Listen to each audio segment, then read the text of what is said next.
Per paskutinės kelias dienas praktiškai šioje vietoje buvo priparkuotas, kaip ir šitas prabangus Mercedesas, Rolls-Royce'as, Ferrari iš Baltarusijos. Ir ką daryti su tokių prabangių automobilių šeimininkais, kurie nepaiso kelių taisyklių ir kurie galvoja, kad jie turi teisių per daug. Matyt, tankas yra geriausia priemonė.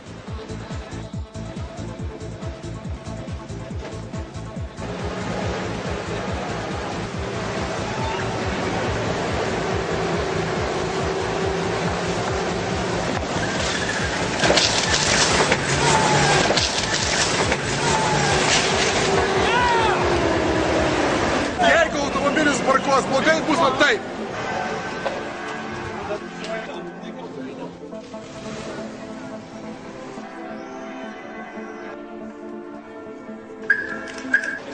Sveiki, kitą kartą laikykitės kelių taisyklių.